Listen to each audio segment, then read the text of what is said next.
I don't know how you could have any more leverage. His evolving into an NFL quarterback has been nothing short of a perfect pitcher. He has great ability in my mind to win games. And so he has all the things, as substantiated by what we've offered. You wouldn't be offering Dak what's been offered him in the past had you not thought he was very special. The issue is how do you come together, and that's no stranger to me. I've been doing it all my life. I got here putting things together. We've got to get it together. Max, do you think that Jerry should be concerned about a long-term deal for Dak? Yes, I do. And look, what Jerry said is true. He's not lying there. And the fact is, Dak has not only been a nearly perfect leader for this team, he's been a nearly perfect soldier for the franchise, right? As controversy swirled, he towed the company line as closely as he hewed to it as closely as he could. I mean, Jerry Jones, how much more could you ask for from a guy, both as a soldier and as a leader, as a general on the field? So he has a tremendous value to this team, and obviously with Dak they would have won the division, right? He's worth at least a couple games over what the Cowboys got.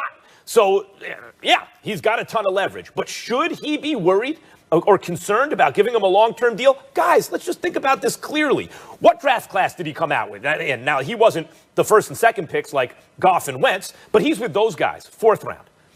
Let's look at those contracts. How about the Wentz contract? You see how hysterically laughable it is when it leaks, when Chris Mortensen reports, who does a great job, of course. But look what they're telling him.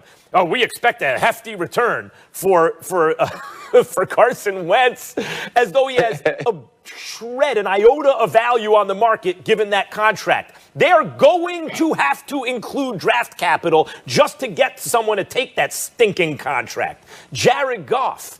Even if he's healthy, Sean McVay 2 days ago would not answer who's going to start in the playoffs between him and Walford. Wouldn't answer the question. Jerry Jones offered Dak Prescott a deal in line with the Wentz and Goff deals, right? Dak's agent apparently turned it down. They wanted an earlier out to take advantage of what they will believe is a better CBA for Dak going forward. More money. So if he can opt out early, get a shorter deal, he'll make more money when he re-ups. Now, what wound up happening? Dak promptly missed the season, most of the season. So if you would have given him $35 million a year over the course of that deal, when you take a year out, you're giving him more like $50 million a year. Is he worth that? I mean, right as they tried to give him the deal, he turned it down and immediately had a catastrophic injury. Because of the injury risk in football, because of the lopsided kind of distribution of the salary cap toward quarterbacks, most of whom are not worth it. There's Patrick Mahomes, there's one or two guys, Aaron Rodgers, who are worth the kind of percentage of the cap they get. The rest of the guys aren't. Dak falls into the aren't category, in fact, if you're really trying to make the best team you can. So should he be concerned? He dodged a bullet this year.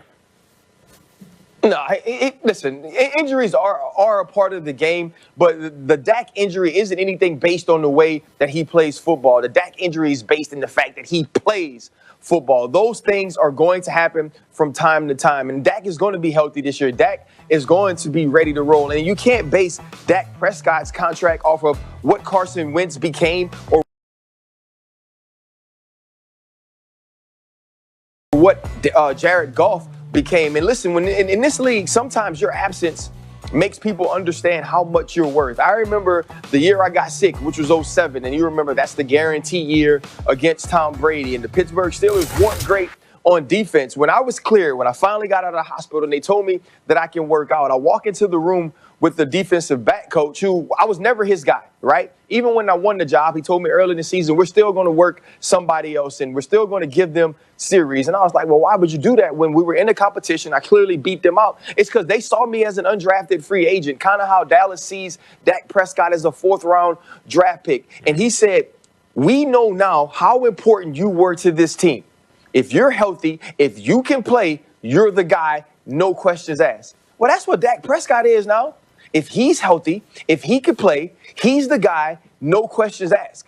His worth has been proven to this team. What they are offensively without Dak, as opposed to what they are with him, is such a large gap that now You have no leg to stand on, Jerry Jones. Jerry Jones is telling the truth. I wouldn't have offered him what I offered him in the first place if we didn't value. Now you value him. Now you have to value him higher. And so it's not about, oh, let's hedge our bets because maybe the ankle isn't right, or let's hedge our bet because Carson Wentz didn't play as well after his contract, or Jared Goff didn't play as well after his contract. That's not how it works. When a guy comes out and earns his money, you give him his money.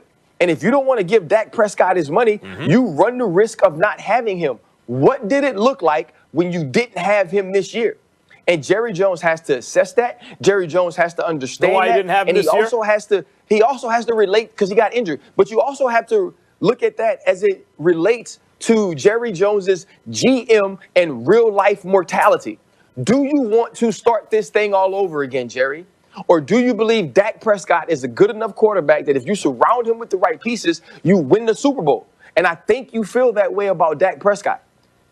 And so to me, this is a no-brainer. You get the deal done. Obviously, it's not Patrick Mahomes' money, but it's good money. He's one of the top-paid quarterbacks in this league. And you move on and try to win football games. Ryan, know who didn't have a leg to stand on? Dak Prescott. That's why I didn't play this year. I mean, that's the reality. So lame, and in terms of well, you said it, not me. You said not a leg to stand on. That's low-hanging fruit.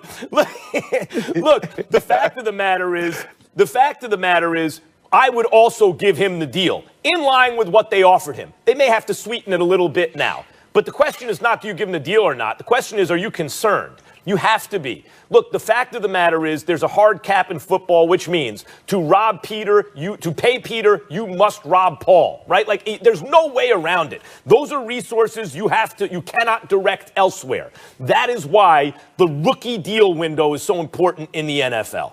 And Dak is out of that now. They milked it for their real mistake was they milked that for everything it was worth, and they should have hedged a little bit by giving him a really nice deal like a year and a half ago. They didn't. That's not what happened. So now they're faced with the reality that they're going to have to overpay him. He is not Patrick Mahomes. He is not Aaron Rodgers. We hope he continues to develop into a truly great player. He is not that yet. He's a good player right now. He's a good player at a very important position who's about to be